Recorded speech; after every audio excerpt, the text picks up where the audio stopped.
Lions ক্লাবৰ সৌজন্যত বিনামূলীয়া হাড়ৰ দুৰ্বলতা নিৰূপণ শিবিৰ সম্পন্ন ৭০ গৰাকী ব্যক্তিৰ হাড়ৰ দুৰ্বলতা নিৰূপণ কৰি প্ৰয়োজনীয় ঔষধৰ বিধান প্ৰদান। আজিৰ দিনত জনসংখ্যা বৃদ্ধিৰ লগে লগে বিভিন্ন ধৰণৰ ৰোগত আক্ৰান্ত হোৱা লোকৰ সংখ্যাও বৃদ্ধি পোৱা পৰিলক্ষিত হৈছে। বিশেষকৈ বহু লোকৰ বয়স বাঢ়ি অহাৰ লগে লগে শৰীৰৰ হাড়সমূহ দুৰ্বল হৈ পৰে আৰু যিকোনো সময়তে সামান্য আঘাত পালেই হাড় ভাঙি যোৱাৰ দৰে সমস্যাই দেখা দিব পাৰে। সেয়েহে এনে সমস্যাৰ পৰা যাতে হাত সাৰি থাকিব পৰা যায় তাৰ প্ৰতি লক্ষ্য ৰাখি Dibrugarh Lions club, greater Dibrugarh Lions club আৰু ডিব্ৰুগড় এক্সেলেন্স ছায়েন্স ক্লাবৰ সৌজন্যত তথা টেঙাখাত কাৰাটে একাডেমীৰ সহযোগত দেওবাৰে টেঙাখাত কাজিৰঙা ৰেষ্টুৰেণ্টৰ সভাগৃহত এক বিনামূলীয়া হাড়ৰ দুৰ্বলতা নিৰূপণ শিবিৰ অনুষ্ঠিত কৰা হয়। এই ক্ষেত্ৰত বহু বছৰৰ অভিজ্ঞতা সম্পন্ন ডিব্ৰুগড়ৰ বিশিষ্ট অস্থিৰোগ বিশেষজ্ঞ তথা লায়ন্স ক্লাব ডিব্ৰুগড় জিলাৰ গভৰ্ণৰ ডাঃ শান্তনু লহকৰ আৰু ডিব্ৰুগড় লায়ন্স ক্লাব এক্সেলেন্সৰ সচিব তথা অভিজ্ঞ চিকিৎসক সমীউৰ ৰহমান আহি শিবিৰত উপস্থিত হোৱাৰ লগে লগে টেঙাখাত কাৰাটে একাডেমীৰ পৰিচালক তথা মুখ্য প্ৰশিক্ষক বিশ্বজিৎ ওৰফে ধন সোণোৱালে দুয়োগৰাকী চিকিৎসকক ফুলাম গামোচাৰে আদৰণি জনায়। ইয়াৰ পিছতে দুয়োগৰাকী চিকিৎসকে পুৱা 10 বজাৰ পৰা দুপৰীয়া 12:30 বজা পৰ্যন্ত প্ৰায় 70 জন ব্যক্তিৰ হাড়ৰ দুৰ্বলতা নিৰূপণ কৰি তেওঁলোকৰ হাড়সমূহ সবল কৰাৰ অৰ্থে প্ৰয়োজনীয় ঔষধৰ বিধান দিয়ে। আমাৰ ডিব্ৰুগড় লায়ন্স ক্লাবৰ এতিয়া বৰ্তমান আমাৰ লগত সহযোগ কৰিছে Lions club of Dibrugarh, Lions club of Dibrugarh greater, Lions club of Dibrugarh excellence আৰু এইসকল আছে। এখেতসকলো আহিছে ডিব্ৰুগড় এক্সিলেন্সৰ পৰা, এখেতো আহিছে আমাৰ অনন্ত বৰা, গতিকে ডক্টৰ সমীউৰ। আমাৰ কাম হ'ল যে আমাৰ বৰ্তমান দেখা গৈছে যে মানুহৰ হাড়ৰ দুৰ্বলতাটো দিনে দিনে বাঢ়িছে আৰু মই নিজে এজন অস্থিৰোগ বিশেষজ্ঞ। মই পাওঁ যে মানুহ অলপ দূৰ বয়সস্থ মানুহ গৈ পৰি গ'লেই তেওঁলোকৰ হাতৰ যোৰাটো ৰিষ্ট জইণ্টত নাইবা হিপ জইণ্ট নাইবা কামিহাড় বা ভাতৃ বা যিটা ৰাজহাড় মেৰুদণ্ড এইবিলাক ভাঙি যায়। তো এইটো আমি চাওঁ যে এইটো কেলেই ভাঙি যায়, কাৰণ তাত কেলছিয়ামেই নাই কাৰণে সহজে ভাগি যায় পৰাৰ লগে লগে। এতিয়া এইটো কি ধৰণে আমি নিৰূপণ কৰিব পাৰোঁ? এইটো নিৰূপণ কৰিবৰ কাৰণে এটা মেচিন আছে যিটো BMD মেচিন বুলি কওঁ, আৰু ব'ন মিনাৰেল ডেঞ্চিটিটো টেষ্ট কৰিবৰ কাৰণে এই BMD মেচিনটো লৈ আমি কৰোঁ। কিন্তু এতিয়া কথা হ'ল যে ইয়াৰ মানুহে নাজানে যে এইটো মেচিন আছে, আমাৰ মানুহে নাজানে যে এইটো নিৰূপণ কৰিব পাৰি। সেইকাৰণে আমাৰ দায়িত্ব হ'ল যে আমি মানুহক সজাগ কৰা লায়ন্স ক্লাবে, আৰু আমি এনেকুৱা ঠাইবিলাকত আহি য'ত মানুহে সহজে গৈ কৰিব নোৱাৰে তেওঁলোকক বিচাৰিলে আমি এইটো নিৰূপণ কৰি কি ঔষধ খাব লাগে এই বিষয়ে আমি কোৱাটো আমাৰ দায়িত্ব বুলি আমি ভাবোঁ। বিশেষকৈ আপুনি যদি চাই যে এই ফ্ৰেকচাৰ যদি আমি প্ৰিভেণ্ট কৰিব পাৰোঁ, যদি তেওঁলোকৰ কেলছিয়াম কম থাকে, কেলছিয়াম টেবলেট খাই ভিটামিন D খাই যদি তেওঁলোকে হাড়ডাল উন্নত কৰিব পাৰে তেতিয়া সহজে হাড়ডাল নাভাগে পৰিলে। আৰু তেতিয়া এইটো এটা মানে আমাৰ প্ৰিভেনশ্যনৰ নিচিনা যে তেওঁলোকক আমি এই যে কেলছিয়াম কম আছে টেষ্ট কৰি উলিয়ালোঁ BMD, তাৰপিছতে আমি টেবলেট দিলোঁ, তেওঁলোকৰ হাড়ডাল উন্নত হ'ল, তেতিয়া পৰিলেও সহজে নাভাঙে।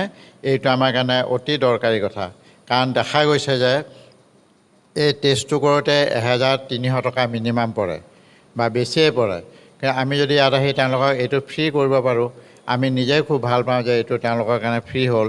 দ্বিতীয়তে তেওঁলোকে যদি ঔষধ খাই যদি তেওঁলোকে এই হাড়বিলাক উন্নত কৰিব পাৰে, আজিকালি চৰকাৰে হস্পিটেলবিলাকত বহুত ঔষধ ছাপ্লাই দিছে, তেওঁলোকে কেলছিয়ামো ছাপ্লাই দিছে। এইবিলাক মানুহক যদি আমি প্ৰেছক্ৰিপশ্যন দিওঁ তেওঁলোকক সজাগ কৰি যে এইবিলাক খাওক, চৰকাৰৰ লাভৱান হ'ব, মানুহো লাভৱান হ'ব, আৰু ইয়াৰ দ্বাৰা আমাৰ গোটেই সমাজখন উপকৃত হ'ব। আমি সেইকাৰণে আহিছোঁ। আমাৰ টেঙাখাততো এটা ক্লাব আছিল আগতে লায়ন্স ক্লাব, কিন্তু বিশেষ অলপ দিনৰ কাৰণে এইটো অলপ সক্ৰিয় হ'বৰ কাৰণে অলপ সময় লাগিছে। আমি আকৌ ইয়াতে এই ক্লাবটো সক্ৰিয় কৰি আমি ইয়াতে আকৌ আহি আমি সকলোৱে একেলগে কাম কৰিম বুলি আশা কৰিছোঁ। ধন্যবাদ।